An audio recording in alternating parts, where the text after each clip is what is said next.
Introduction. The assassination of Harry Neave stands as one of the most significant and shocking events in modern British political history.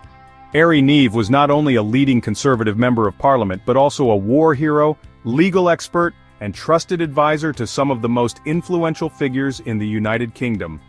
His sudden and violent death on March 30, 1979, reverberated across government circles, the public sphere, and the international community, leaving a legacy of intrigue and loss that still prompts debate today.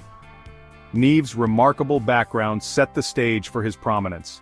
A decorated soldier and the very first British officer to successfully escape from Colditz Castle during World War II, he became a symbol of bravery and resilience. Transitioning from the battlefield to the world of politics, Neave's intellect and resolve earned him widespread respect among peers, and made him a key strategist within the Conservative Party during a period of turbulence in the United Kingdom. His strategic insights were widely credited with revitalizing the Conservative campaign and shaping plans for the country's future. At the time of his death, he was Margaret Thatcher's close confidant and had been designated as the potential Secretary of State for Northern Ireland, a pivotal and sensitive role given the political and sectarian tensions surrounding the Troubles. The circumstances of Neave's assassination brought national security sharply into focus. The attack exposed vulnerabilities within one of the world's oldest parliamentary systems and stunned a society already grappling with unrest in Northern Ireland.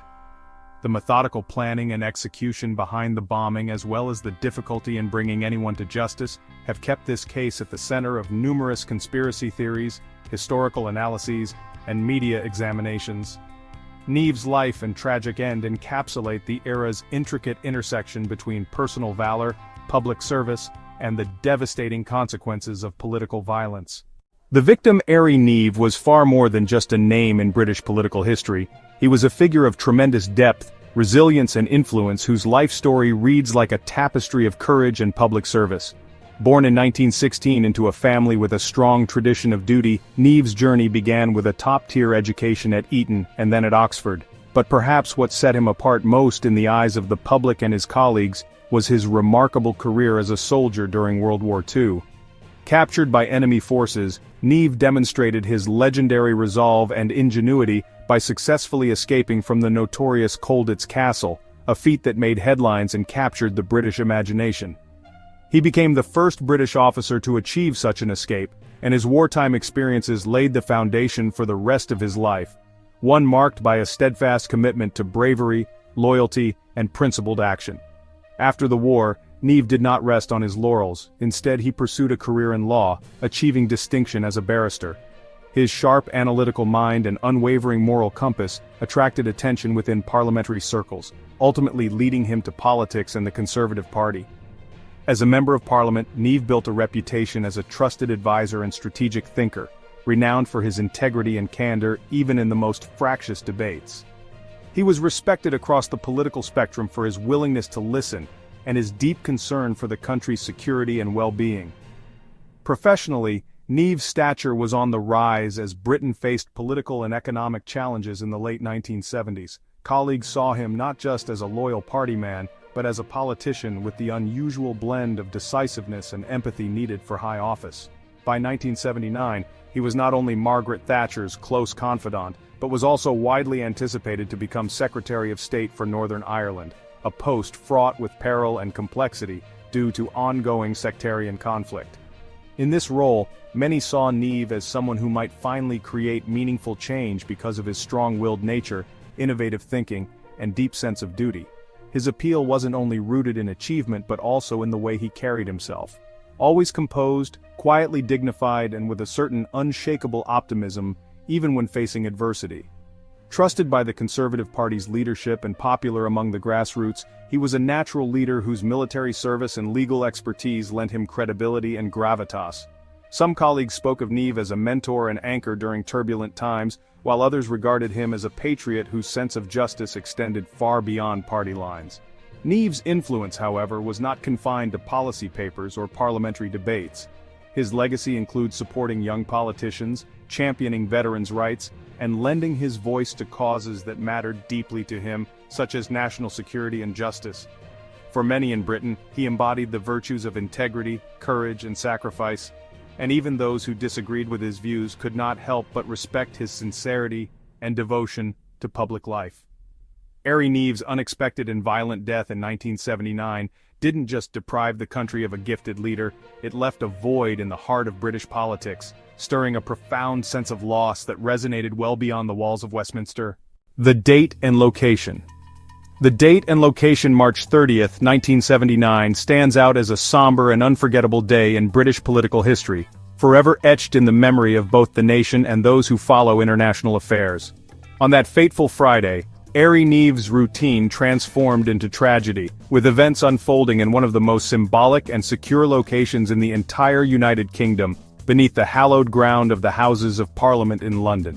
This location is not just physically significant but also steeped in centuries of political heritage and democratic tradition. For a violent act to occur here, not on a remote street or during an off-site political rally, but within the very heart of British democracy, was chilling on multiple levels and sent shockwaves far beyond Westminster. The underground car park beneath the Palace of Westminster, where the attack transpired, was considered a relatively safe and private space. It was a place typically associated with the daily routines of lawmakers and ministers, offering a degree of security amidst the busy, high-profile life of British politicians. On the morning of March 30th, the car park was bustling with vehicles and attendants, yet within those seemingly ordinary routines, a meticulously planned act of violence was set into motion. As Neave left the House of Commons and walked toward his Vauxhall car, he likely had no suspicion that his every move was being watched.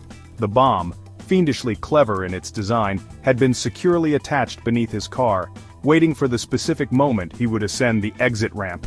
When the device finally detonated, it shattered the mundanity of a late March parliamentary afternoon, sending panic through the underground chambers and drawing immediate responses from security teams and emergency services.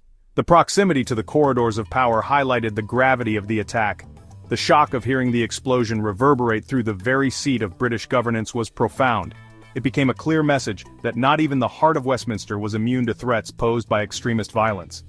This breach of both physical and symbolic security forced an immediate re-evaluation of safety protocols, not only in Parliament, but at prominent government institutions across the country. The timing and location were clearly chosen for maximum impact, on the cusp of a general election, targeting an influential political figure at a place synonymous with stability and order. The events of March 30th, 1979, transformed the underground garage at the Palace of Westminster from an ordinary parking facility into a grim site of historical significance, underscoring the vulnerability inherent even in the most well-guarded places of power. The method of assassination. Harry Neave's assassination was executed with chilling precision and a level of technical sophistication that underscored both the intent and capabilities of his killers. The method itself remains one of the most memorable and disturbing elements of the case, epitomizing a dark chapter in the history of political violence in the United Kingdom.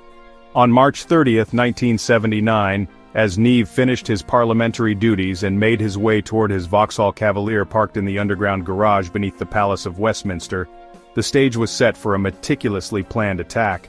Unknown to Neave or any of his security detail, a bomb had been carefully and covertly fixed to the underside of his car. This wasn't any everyday explosive. The device's construction reflected a level of knowledge and skill often associated with military or paramilitary expertise. The bomb was compact but lethal, loaded with enough high explosives to guarantee a fatal outcome, yet small enough to evade casual detection by security checks of the time. What set this assassination attempt apart was the use of a mercury tilt switch, a component with particular sensitivity to movement and angle. The device was designed so that when Neave started his car and began driving up the sloped exit ramp of the parking garage, the precise incline would trigger the tilt switch, completing the electrical circuit and detonating the explosive. This detail is crucial. The bomb would not detonate on a flat surface, only when subjected to a specific degree of tilt, maximizing both the element of surprise and the likelihood of a successful attack as Neave naturally exited the most secure site in British government. The kill mechanism's sophistication not only demonstrated the knowledge possessed by the attackers, but also highlighted the degree of surveillance and intelligence gathering required beforehand. The perpetrators would have needed access to the highly secure car park, a thorough understanding of Neve's routine, and the technical skills to install the device undetected under watchful eyes. This suggests a substantial operation with planning as its cornerstone, as well as an intent not just to kill, but to send an unambiguous message about the reach and effectiveness of the group behind the attack. When the device detonated as Neve's car ascended the ramp, the resulting blast was not only deadly, but psychologically jarring to bystanders and anyone with awareness of parliamentary security protocols. Emergency services rushed to the scene, but the severity of Neve's injuries was too great, ensuring the attack's grim effectiveness. In the aftermath, the use of the tilt switch in such a high-profile setting revolutionized how British authorities considered vehicle security and forced a systematic review of parliamentary safety standards. In sum, the method of Neve's assassination, a bomb affixed with a mercury tilt switch set to explode precisely as he left the epicenter of British democracy, was a feat of deadly ingenuity. It continues to haunt British political history not just for its outcome, but for the cold, calculated intelligence and technical prowess that made it possible. The attack's aftermath. The attack's aftermath. The moments and hours that followed the assassination of Neve bore all the hallmarks of a nation plunged into shock and disbelief. The immediate aftermath within the Palace of Westminster was confused and frantic, as security personnel and emergency responders raced to reach the scene of the blast. Amidst a haze of smoke, debris, and the acrid scent of explosives, it quickly became apparent that this was no isolated accident, but a targeted attack of devastating clarity. Neve was extricated from the wreckage with grave injuries and swiftly rushed to nearby Westminster Hospital, but despite the best efforts of medical staff, he succumbed within hours. Another casualty in a cycle of violence that had, until then, largely been confined to the tensions of Northern Ireland. News of Neve's death spread rapidly, first throughout the halls of Parliament, then across television bulletins and newspaper headlines nationwide. The political establishment responded with a combination of outrage and alarm. Leaders from all parties proclaimed their horror at the murder, and Prime Minister James Callaghan, as well as Conservative leader Margaret Thatcher, delivered statements expressing deep sorrow and calling for both unity and increased vigilance. For many members of Parliament, the loss felt acutely personal, a reminder of the dangers inherent in public service and the lengths to which adversaries would go to disrupt political order. The business of government ground nearly to a halt as tributes poured in and urgent meetings were convened to address glaring lapses in security protocols. In the days that followed, security measures across Westminster, and indeed within public buildings nationwide, were reappraised and strengthened. The psychological effects of the assassination rippled into policy debates, campaign rhetoric, and the general election that dawned mere days later. For the public, the attack represented not just the murder of a prominent statesman, but an assault on British democracy itself, producing a rare moment of national unity in grief and anger. Internationally, allied nations expressed condolences and support, while intelligence agencies raced to gather information about the perpetrators and their motivations. It didn't take long for the Irish National Liberation Army (INLA) to claim responsibility, tying the operation to broader political aims and intensifying scrutiny of paramilitary activities linked to the Northern Ireland conflict. The event thus became a crucible, condensing fears of political instability into a single visceral tragedy that would shape UK security doctrine and political consciousness for years to come. Meanwhile, Neve's family, friends, and colleagues faced a personal trauma that played out on the public stage. Memorials and parliamentary tributes sought to honor his legacy, drawing attention not only to his achievements but to his example of perseverance in the face of adversity. As investigators worked exhaustively to identify the culprits, and as speculation swirled about potential lapses in intelligence or complicity, the Neve assassination became a focal point for debates on justice, government accountability, and the protection of democratic institutions. The attack's aftermath ultimately transcended the boundaries of one tragic day, embedding itself in the national psyche and forever altering how Britain viewed the vulnerability and resilience of its political system. Political implications. The assassination of Neve created a seismic shockwave in British politics that reverberated far beyond the day of the attack or the confines of Westminster. Its political implications were profound, intricate, and multi-layered, impacting not only the immediate direction of the Conservative Party and the government, but also shape-shifting the national conversation about security, governance, and the very meaning of public service. From the outset, Neve's murder struck at the heart of the political process. As the architect of Margaret Thatcher's electoral strategy and her closest advisor on Northern Ireland, Neve was poised to play a pivotal role in shaping the future of British policy at a uniquely fragile juncture in history. The timing was especially crucial. The general election was only weeks away.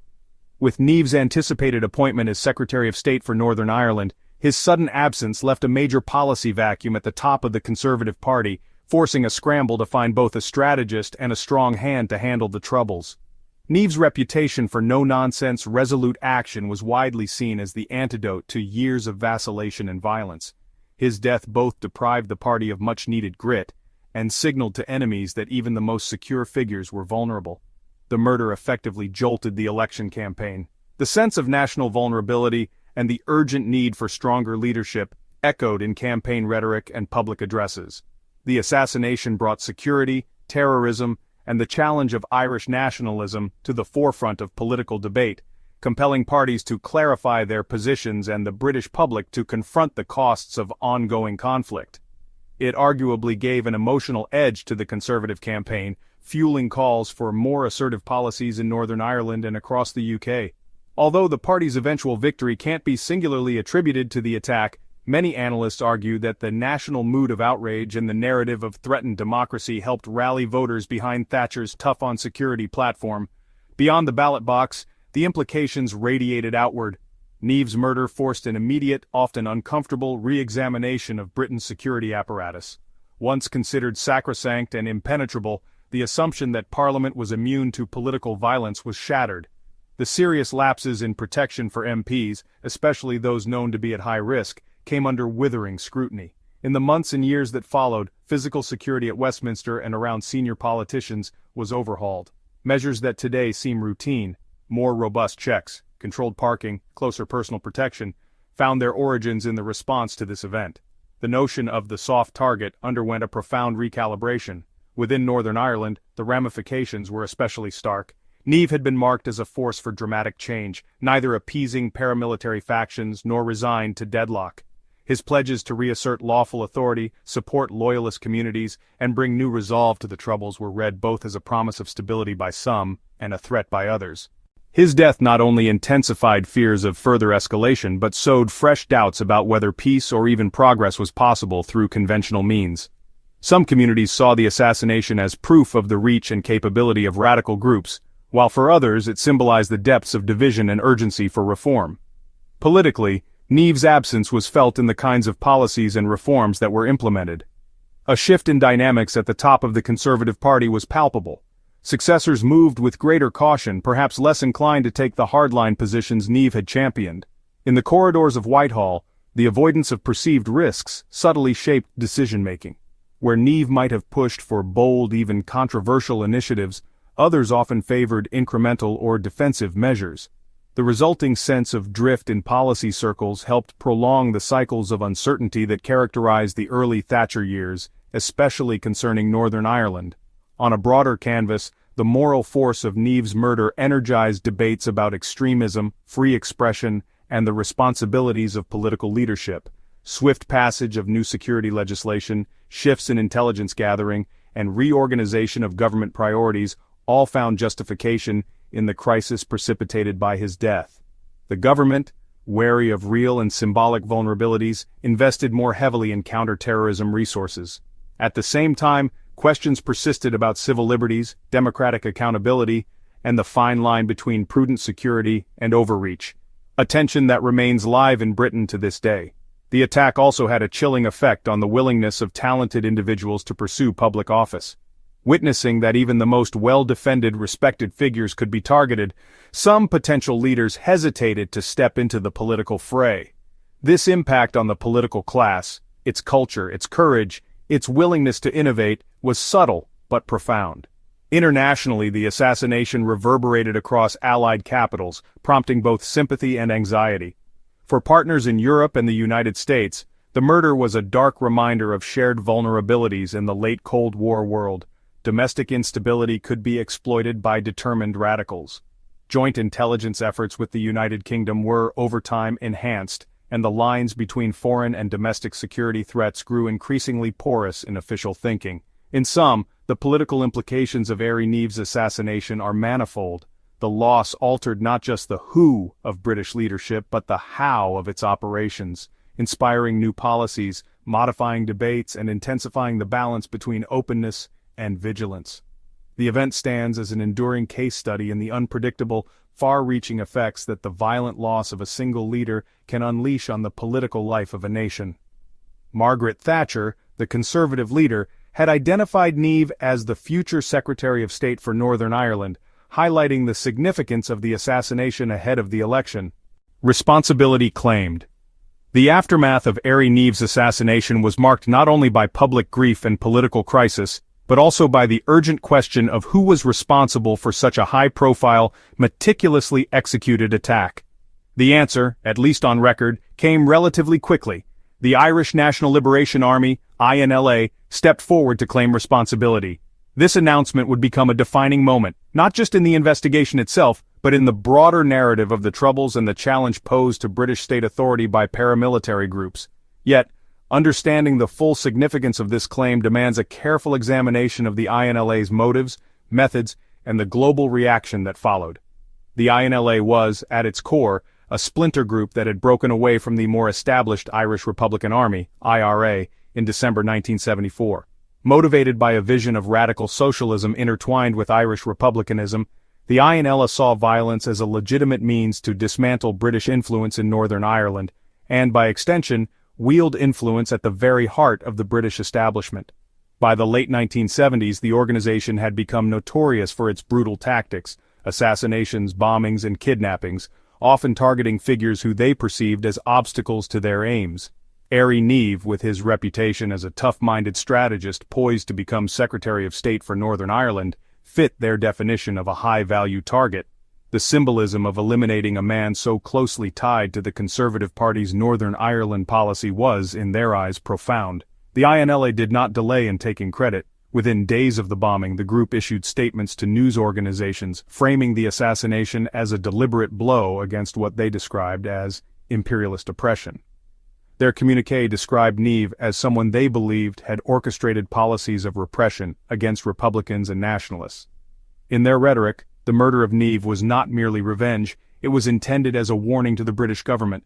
No one, not even those insulated by the apparent sanctity of Parliament, could claim immunity from the long reach of radical militancy. This act, and the swift claim that followed, sent ripples of apprehension throughout the British security and intelligence apparatus. For years, government officials had endured credible threats from Irish Republican factions, but Neave's killing was the first time in modern memory that a member of Parliament had been successfully targeted with deadly violence within such a secure location. The claim of responsibility had to be taken seriously. British intelligence, in collaboration with police and counter-terror units, immediately concentrated resources on mapping the INLA's networks across England, Northern Ireland, and even the Republic of Ireland, seeking to identify operatives who could have carried out such a sophisticated operation. Yet, as investigators and journalists quickly discovered, the INLA's boldness often exceeded its organizational discipline. The group was infamous for its secrecy, its shifting leadership, and periodic internal strife. While authorities soon compiled lists of suspected members and informants, the forensic evidence left behind at the Westminster car park proved frustratingly scant. The bomb used in Neave's assassination bore the hallmarks of INLA craftsmanship, a lethal combination of technical expertise and improvisational daring, but the claim of responsibility did not directly implicate named individuals. Instead, the communiques from the INLA boasted of the operation's success in broad revolutionary terms, with little concrete information that law enforcement could use for arrests or trials. Despite intensive investigation, no one was ever convicted for Neave's murder. This fact remains one of the most notorious failures in the history of British counterterrorism, underscoring the complexity of dismantling paramilitary networks that operated both in the shadows and under the cover of sympathetic communities. The public nature of the claim, combined with the anonymous, faceless character of the INLA, created a paradox. Although responsibility was claimed outright, justice for Harry Neave remained elusive, with suspects never brought to court. The international reaction to the INLA's claim varied. Governments aligned with the United Kingdom, most notably the United States and Western European allies, issued condemnations and pledged support for Britain's struggle with terrorism. Within Ireland, reactions were mixed. While mainstream Irish political leaders decried the attack, some segments of Republican sympathizers expressed tacit approval, viewing the assassination as yet another chapter in a protracted war for Irish unity. These tensions underscored the divisive nature of political violence and the role groups like the INLA played in sustaining cycles of retaliation, fear, and hardening attitudes on all sides. The claim of responsibility was not just a propaganda tool, it had immediate strategic implications. On the streets of Northern Ireland, the INLA's stature was temporarily bolstered. Other paramilitary factions, both nationalist and loyalist, recalibrated their assessments of what was possible and what was permissible in the deadly calculus of the Troubles.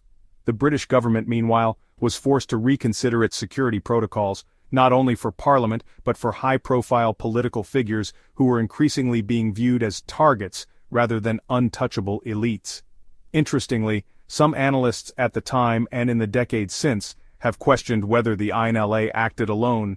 The technical precision of the bombing, along with the intelligence required to bypass Westminster security, prompted speculation that rogue elements or collusion from outside actors may have played a part. Alternative theories abounded, ranging from suggestions of double agents within British security services to murky claims of international involvement. While the official line attributed sole responsibility to the INLA, the lack of prosecutions and lingering ambiguities have kept such theories alive in certain circles. Equally important was the psychological impact of the INLA's claim. For many throughout Britain, the knowledge that a relatively small, uncompromising organization could strike at the heart of the nation's democracy shattered assumptions about safety, predictability, and the boundaries of the political conflict. It made clear that the Troubles were not confined to the streets of Belfast or Derry. They could erupt without warning in the heart of London, targeting figures at the very apex of power. In the years after the assassination, the INLA's own history would be marked by further violence, internecine warfare, and declining influence. However, the claim of responsibility for Ari Neave's murder remained one of their most infamous acts, cited in studies of terrorism as a textbook example of symbolic violence. The assassination's legacy lives on not only in changes to security policy and political rhetoric, but in the continuing debate about the costs of militant action and the challenge of achieving justice in an environment shaped by secrecy and conflict.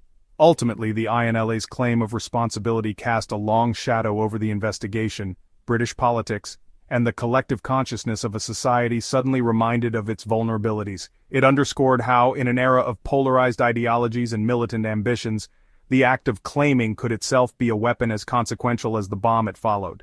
Unprecedented nature. The assassination of Ari Neave stands as an utterly unprecedented event in British political history, with ramifications that echo far beyond the immediate aftermath. To fully understand why this act was so exceptional, we must examine not only what occurred, but also the historical context that made an attack on a sitting member of Parliament within the very heart of Westminster utterly unthinkable until that fateful day. In the centuries preceding 1979, British democracy prided itself on a sense of institutional inviolability, particularly within the confines of Parliament, which was viewed as an almost sacred space of debate, governance, and decision-making. The notion that violence could pierce through the security traditions and sheer symbolism of the Palace of Westminster seemed more like a plot torn from the pages of a thriller than a looming reality. While there had been threats, scares, and even attacks related to broader unrest or terrorism, never before in the modern era had a politician fallen victim to assassination within Parliament's walls. Parliament's protocols, time-honored traditions, and layers of security were considered adequate, even during periods of external turmoil such as the Blitz or IRA bombing campaigns elsewhere in the country. What made Ari Neave's murder so starkly unprecedented was the complete inversion of these assumptions. Not only was Neave targeted personally, but the very location of the attack was chosen for its supreme symbolism. By breaching Parliament's underground garage, the perpetrators proved that even Britain's most closely guarded institutions could be penetrated. There was an unspoken but almost universally accepted perception that, whatever the nature of outside threats, From foreign adversaries to domestic unrest, the core of British democracy remained untouched by the kind of violence that plagued less stable regimes. The attack shattered that illusion overnight. The use of a car bomb also signaled a dark escalation in the tactics of political violence within the United Kingdom. In preceding decades, even at the height of tense aristocratic rivalries or suffragette activism, direct attempts on the lives of individual politicians, especially within Parliament, were exceedingly rare, sporadic, and generally unsuccessful. Political assassinations either occurred abroad, or, when domestic, seldom approached the secure core of Westminster. The London Blitz and later episodic IRA threats, while causing damage and loss elsewhere in the capital, rarely challenged the image of Parliament as a bastion of safety and British resilience. Ari Neave's murder was therefore not only unprecedented in its occurrence, but in its psychological impact. The realization that elected officials could be meticulously tracked, targeted, and killed in the supposed heart of national security induced a wave of disbelief and national mourning. Many citizens felt as though a boundary, once thought unbreakable, had been crossed.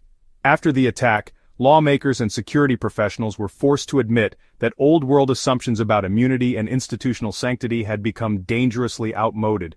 Policymakers rapidly recognized that sophisticated, ideologically driven groups like the INLA were now capable of executing complex operations regardless of existing security barriers, leveraging surveillance skills and technological innovation well beyond what many had anticipated.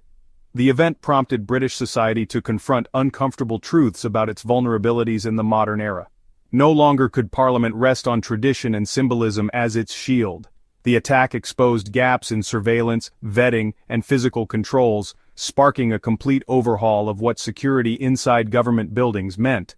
Surveillance cameras were expanded, vehicle checks became routine, and for the first time, detailed risk assessments were conducted on public figures whose policies or reputations might render them targets for political violence. Beyond the immediate security fallout, the assassination's unprecedented nature also catalyzed a seismic shift in the psychology of both politicians and the general public. Elected officials, many of whom had for decades moved about Westminster with minimal personal protection, found their routines, sense of mission, and even their willingness to serve tested in new ways. Some began to reconsider the implications of high public profiles or controversial stances. Young potential leaders weighed their sense of duty against heightened personal risk, while families and staffers faced expanded anxiety around the daily realities of public life. These shifts, overlooked in the moment's chaos, contributed to a more guarded, sometimes even cynical political culture in the decades that followed. For the British people, Neave's murder felt like a loss of innocence. Previously, dramatic political acts or threats of violence seemed part of a distant world, tied to the tumult in other countries or, at worst, to the more peripheral areas affected by Northern Ireland's troubles. Suddenly it was clear that not only was Britain susceptible to the world's darker realities, but that its very symbols, its parliamentarians, its traditions, its places of power, were no longer sacrosanct. This realization drove public debates about the cost of defending democracy in an age of terrorism, the expectations placed on public servants, and the responsibilities of citizens to balance liberty with vigilance. It's also vital to acknowledge that the unprecedented nature of Neave's assassination was not solely about security, but about national symbolism and what the attack represented to Britain's allies and adversaries alike. For global audiences, the successful attack at the very heart of British democracy sent a chilling message about the reach of political violence and the interconnectedness of modern conflicts. International leaders watched closely how Britain would respond, whether with resilience, escalation, or social fracture. The episode served as a warning to democratic governments worldwide that the processes and spaces of political life, no matter how storied or outwardly secure, could be vulnerable in new and deeply unsettling ways. In the years since, the murder of Ari Neave is constantly cited as a case study whenever security is discussed or new threats emerge. It serves as the grim benchmark by which all subsequent improvements in parliamentary protection and preparedness are measured. It is invoked when considering the psychological impact on lawmakers, the complexities of balancing open government with necessary controls, and the broader costs of addressing extremism. New risks, whether from terrorism, lone actors, or cyber manipulation, are now measured partly in relation to the vulnerability so forcefully revealed in 1979. Ultimately, the assassination's unprecedented nature shattered the illusion that Britain's ancient traditions alone could serve as a bulwark against violent disruption. The murder forced an era of complacency to an abrupt close, marking a turning point both for national security and for the cultural imagination of what it meant to govern, or simply participate in, an open democracy in an ever more complex world. Public reaction. Public reaction. The assassination of Harry Neave sent powerful shockwaves throughout British society and prompted a broad, deeply emotional public reaction. Unlike many acts of violence associated with the Troubles, which often felt geographically remote or politically abstract to much of the British public, Neave's murder struck at the very heart of national life. The fact that he was killed within the grounds of Parliament itself, at the core of British democracy, made the outrage and grief even more pronounced, and marked a defining moment in the collective memory of the era. News of the attack spread rapidly, carried by the immediacy of radio and television. Reporters scrambled to cover unfolding events, broadcasting live from Westminster while the site was still filled with emergency responders and chaos. Within hours, Neave's name and story were headline news, and his death became the focal point of national discussion, eclipsing other pre-election events. Leading news bulletins opened with tributes and solemn statements from politicians across the spectrum, highlighting both Neave's distinguished record and the sense of disbelief that such a figure could be targeted so violently. The mood across the country was characterized by a blend of sorrow, anger, and vulnerability. In cities and small towns alike, it was not uncommon to find local gatherings, some spontaneous, others organized, where Britons paused to reflect on the loss. For many, Neave was not just a political figure but a war hero, a voice of experience and reason, and an embodiment of public service. Vigils were held in communities, schools observed moments of silence, and churches conducted special prayers, acts that demonstrated the extent to which Neave's legacy had permeated the broader fabric of national identity.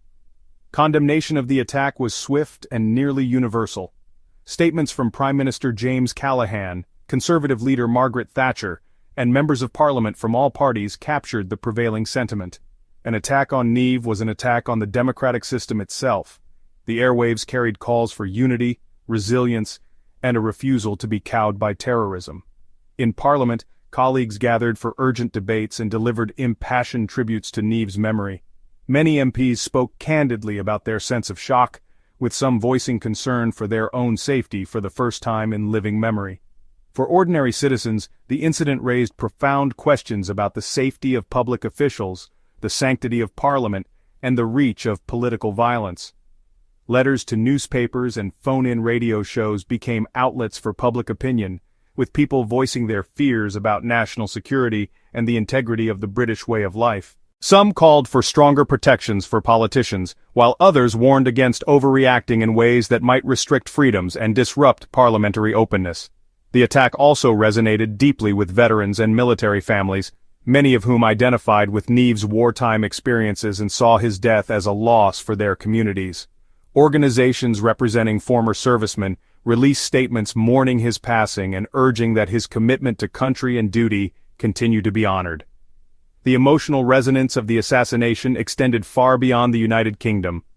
Major world leaders, including those from the United States, France, and members of the Commonwealth, sent messages of condolence, offering solidarity with the British people. In the Republic of Ireland, reactions were mixed. Political leaders condemned the violence, but there was also fear that Neave's death would heighten tensions during an already volatile era. The assassination had a psychological impact that was hard to measure but deeply felt. For many, it shattered a sense of security that had been taken for granted. The balance between governmental openness and the need for heightened security became a prominent social debate, influencing attitudes toward surveillance, personal freedom, and the responsibilities of citizenship. Nor were Britain's minority and immigrant communities immune from the ripple effects of heightened public anxiety. As suspicions and fears about terrorism grew, there were occasional reports of misplaced suspicion and heightened scrutiny toward individuals perceived to have ties with paramilitary movements.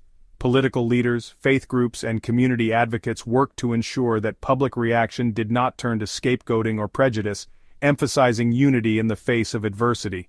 The attack on Harry Neave left scars in the collective consciousness and contributed to a more cautious, sometimes wary, national mood. Annual commemorations and ongoing media coverage have kept his memory alive, with many commentators drawing lessons from the assassination about the fragility of democratic institutions and the costs of political extremism. Even decades later, Neve's death is regularly invoked in debates about terrorism, the responsibilities of leaders, and the price of public service in a world that can never be fully secured against determined adversaries. For future generations, the public reaction to the assassination remains a case study in the power of collective grief, the rallying impulse of national unity, and the ongoing negotiation between liberty, vigilance, and the realities of a changing world. Controversial theories. The assassination of Harry Neve has not only remained a somber episode within British political history, but has also fostered an enduring landscape of controversial theories and speculative narratives that continue to provoke debate decades after the event. While the official account, accepting the Irish National Liberation Army's INLA claim of responsibility, is supported by most historians and investigators, the sheer brazenness and sophistication of the attack, combined with its location in one of the most secure sites in the United Kingdom, made it ripe for further scrutiny. Over the years, doubts, suspicions, and alternative explanations have proliferated in parliamentary debates, investigative reports, books, and even in popular media. Theories suggesting complicity or involvement by Western intelligence agencies, notably MI6 or even the CIA, are among the most provocative and persistent. Proponents of these ideas typically point to Neve's unique position at the intersection of national security and politics. As a close advisor to Margaret Thatcher and the anticipated Secretary of State for Northern Ireland, Neve was privy to sensitive information regarding counterinsurgency operations, clandestine negotiations, and the inner workings of both British and Irish paramilitary organizations. Some believe that Neve intended to shake up the existing intelligence and security landscapes should the Conservative Party win the forthcoming election. These individuals propose that in such a high-stakes context, elements within the security apparatus, anxious about possible revelations or threatened by his reformist intentions, may have turned a blind eye to threats or even indirectly facilitated the attack. These theories, however, remain highly speculative and lack concrete evidence. Nevertheless, they fuel ongoing questions about transparency, accountability, and the unseen dynamics that can shape political violence. Another line of speculation suggests collusion or cooperation between elements of the British security state and the INLA itself, perhaps as part of a broader strategy of manipulation or misdirection within the volatile ecosystem of the Troubles.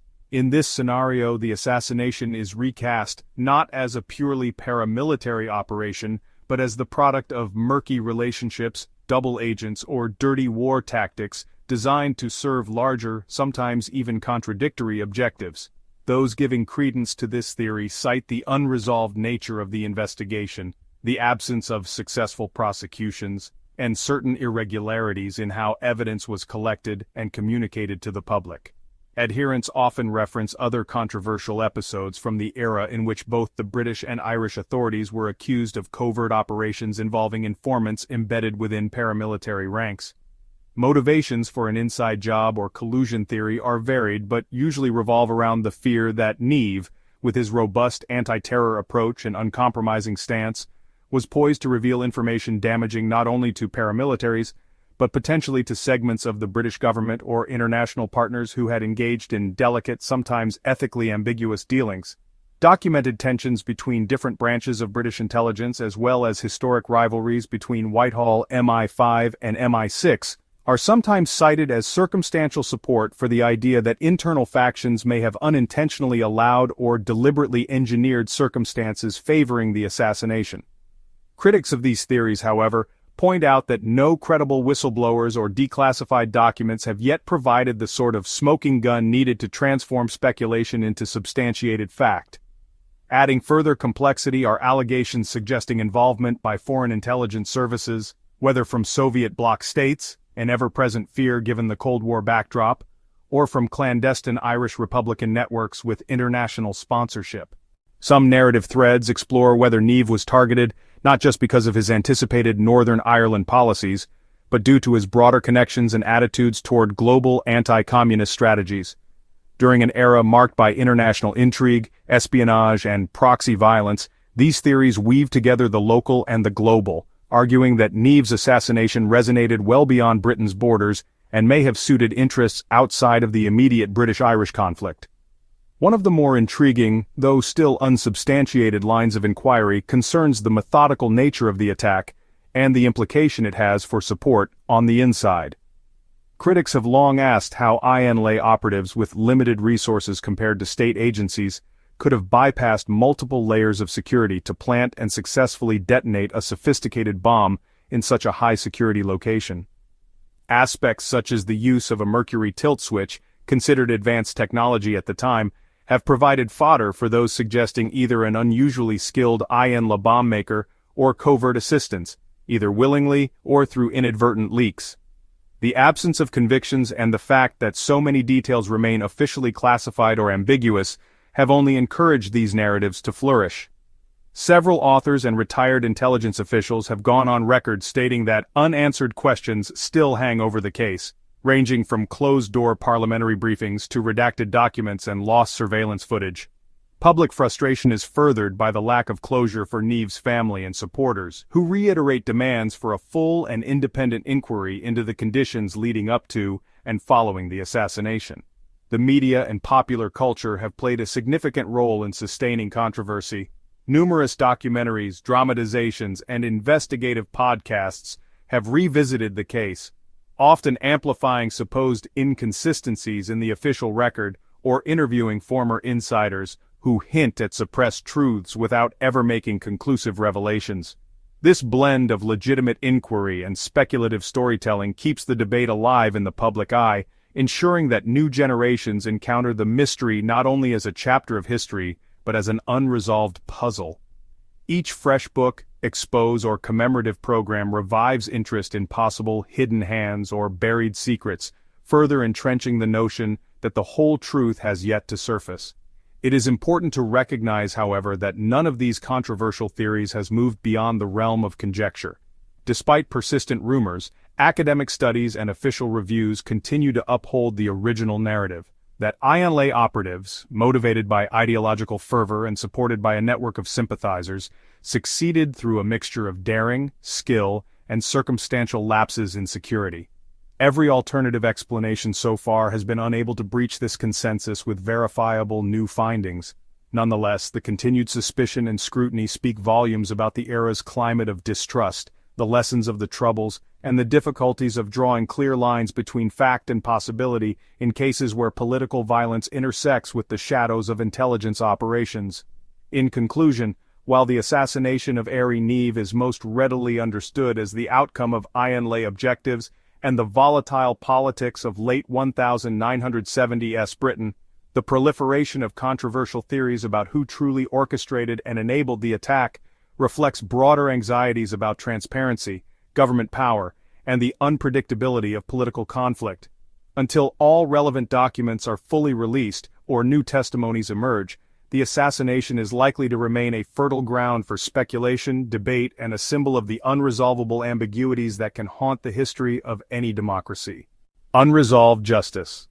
The unresolved quest for justice in the aftermath of Neve's assassination remains one of the most vexing and contested aspects of the case, shaping the public memory and political significance of the tragedy for decades.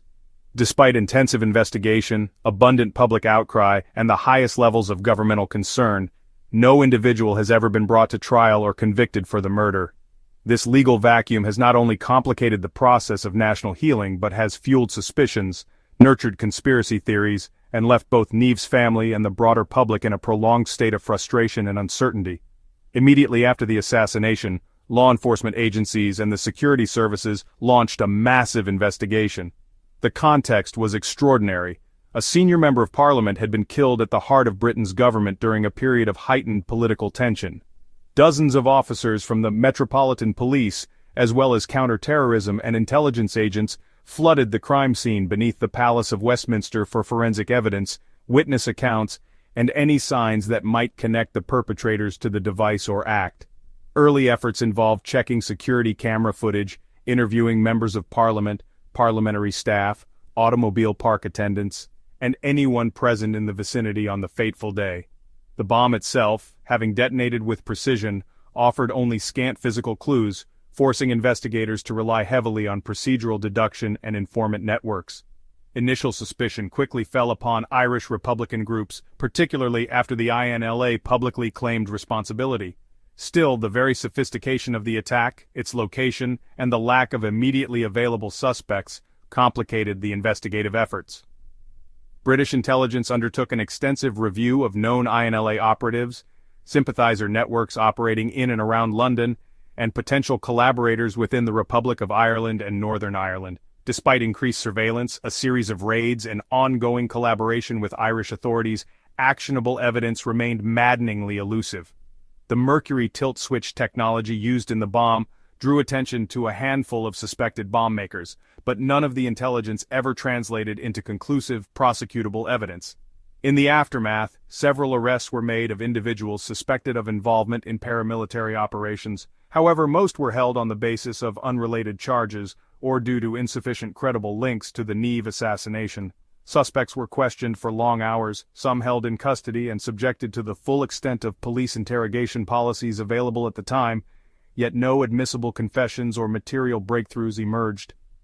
Witness intimidation, and the notorious climate of silence and fear that surrounded paramilitary groups in the Troubles era further frustrated the search for truth. Potential informants either could not be relied upon or were feared to be manipulated by rival factions, creating further uncertainty about the veracity of any leads that did surface. The media's intense coverage of the investigation kept public attention focused on both the failures and limitations of law enforcement.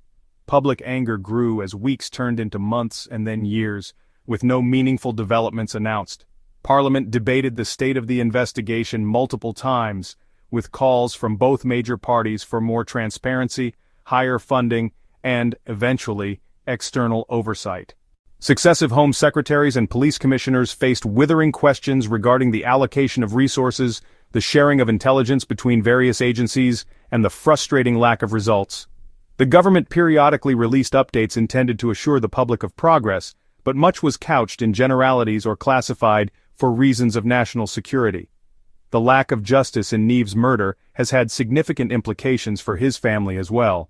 Family members, particularly his widow Diana Niamh, Baroness Airy of Abingdon, have publicly campaigned for continued investigation and greater transparency from the government. They have repeatedly called for the release of classified files, wider access to intelligence archives, and the commissioning of independent reviews into investigative shortcomings.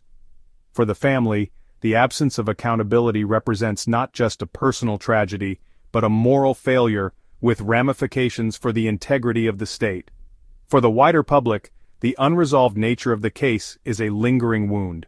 The perception that the British establishment could not or would not protect one of its most senior members, or bring his killers to justice, undermined faith in institutions and the idea of equality before the law. For some in the intelligence community and government, the prospect of re-examining cold cases remains fraught, given changing priorities, lost evidence, and the sensitive legacy of informant protection policies. Certain files pertaining to Northern Ireland security operations and paramilitary monitoring in London in the late 1970s are still classified or have been subject to heavy redaction, fueling the belief among critics and conspiracy theorists that the full story has not yet been told. The unresolved justice of the Niamh assassination has also had a broader symbolic impact. It has contributed to the legend that political violence can, even in the gravest of circumstances, evade the reach of courts and accountability. Each anniversary of Niamh's death brings renewed calls for closure, public debates about the performance of successive Home Offices, and sometimes fresh appeals for witnesses or whistleblowers to come forward. The question of whether further breakthroughs are possible continues to be raised in both parliamentary proceedings and the media. Some legal analysts have called for the creation of special panels or truth commissions, modeled on those used in other high-profile historical cases, to review all available material with the mandate to provide as complete a public record as possible, even if criminal prosecution remains out of reach. In popular culture and the collective imagination, the unfinished business of the Niamh case stands as a reminder of the opacity and complexity of political violence in the modern era. It is cited in works on terrorism, security, and the rights of victims' families to know the truth. For the British legal system, it remains an uncomfortable emblem of the challenge posed by terrorism, that justice, in the conventional legal sense, may sometimes be denied, despite the enormity of the crime and the resources expended. No individual has ever been convicted for the murder of Harry Neave, and the case remains an unsolved chapter in British legal and political history. The legacy of Harry Neave's assassination remains a subject of enduring debate and significance in British political and cultural life. The event, seared into the nation's collective memory, not only altered the immediate political trajectory of the United Kingdom but also continues to provoke complex questions around governance, justice, security, and the costs of public service. In analyzing the legacy and ongoing debate, one must consider the ways in which Neave's death reverberated through Parliament, impacted national discourse, and ultimately shaped British attitudes toward political violence and democratic resilience. Political repercussions. A turning point for Westminster and beyond Harry. Neave's slaying marked an inflection point in British parliamentary history, one that fundamentally reshaped the ways politicians, civil servants, and the public viewed the vulnerabilities of their institutions. In the immediate wake of the attack, Parliament moved to overhaul its security mechanisms, adopting comprehensive procedures that have become standard to this day. Bulletproofed glass, controlled access points, personal protection details for MPs, and regular security drills were instituted in a way that permanently ended the era of open, largely unguarded public access to Britain's democratic core. This transformation in security culture, while perhaps inevitable in a world beset by rising violence, is still hotly debated among those who lament the loss of personal accessibility and directness that once defined political life in Westminster. For the Conservative Party and Margaret Thatcher's nascent government, Neave's absence left a profound void, strategically, psychologically, and operationally. As Thatcher's chief confidant in matters of security and Irish affairs, Neave had been poised to take on a key ministerial role. The direction and tone of British policy toward Northern Ireland, arguably, might have been starkly different had Neave survived. The debate endures. Would his no-nonsense, uncompromising stance have hastened a resolution to the Troubles or deepened confrontation? Some scholars speculate that his leadership could have prompted either earlier peace negotiations or a far more forceful, even militaristic response to unrest, an open question that fuels continued analysis in academic and policy circles. Cultural memory and national psyche. The memory of Harry Neave has grown into a symbol, both of the perils of principled public service and the profound costs of political violence in a modern democracy. In the decades since, commemorations, biographies, documentaries, and even dramatizations have sought to capture the sense of loss and the gravity of what his assassination represented. On an individual level, Neave is remembered as a war hero, a legal mind, and a man whose integrity inspired both admiration and affection. Annual memorials in Parliament and continued reference to his story and education about political extremism exemplify how his life and death have become intertwined with the national story of courage and vulnerability. Yet Neave's legacy is hardly static or uncontested. In communities most deeply affected by the Northern Ireland conflict, his image is often filtered through the lens of local experiences, policies, and personal loss. For British loyalists and veterans, he frequently stands as a martyr, an exemplar of committed leadership against extremism. For others, especially Irish Republican sympathizers, Neave's staunch defense of British authority remains controversial, seen as out of step with aspirations for Irish self-determination. This dialectic continues to color debates over commemorations and the framing of educational narratives, underscoring how the politics of memory can diverge sharply from region to region and generation to generation. Debate over justice and accountability. Debate over the legacy of Neave's assassination is also shaped by the absence of legal closure. The unsolved nature of the crime and decades without a single conviction has prompted calls for new investigations and transparency about state knowledge, sparking broader questions about how societies confront terrorism and the limits of justice when political violence is at play. Some insist that accountability must be absolute and that the state's inability to deliver justice in high-profile cases erodes faith in legal institutions, while others argue that exhaustive inquiries may re-traumatize communities or disrupt the fragile balance achieved since the Troubles. This unresolved justice has left an imprint on policy and public opinion far beyond Neave's family or even British society. The unfinished business of the case reverberates in discussions about victimhood, state responsibility, and the rights of families to know the truth. Advocacy organizations and legal scholars frequently cite the Neve case when lobbying for changes to disclosure laws, the modernization of counterterrorism investigations, and comprehensive support for survivors of politically motivated violence. Security versus openness, ongoing tensions. A further strand of the debate centers on the necessary balance between fortified security and the openness essential to democratic governance. Neve's murder is often invoked when modern politicians, journalists, or activists decry the growing physical, psychological, and procedural distance between the elected and the electorate.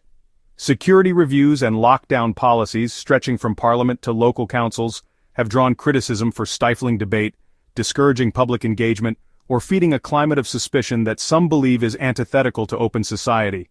Conversely, others maintain that Ari Neve's fate stands as the ultimate cautionary tale, a warning that complacency, wishful thinking, or nostalgia must take second place to the immutable reality of risk in political life. In their eyes, stronger protections and a sober appreciation of existential threats are the only responsible course, even if it changes the character of public institutions.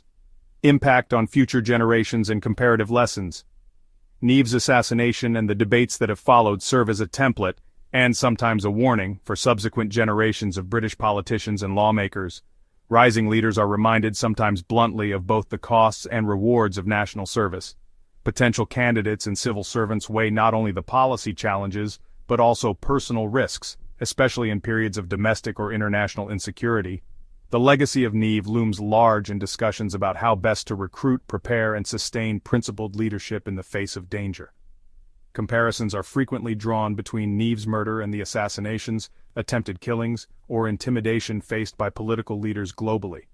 Reflecting on Neve's case allows British society to examine its own resilience, the adaptability of its political structures, and its willingness to confront uncomfortable realities.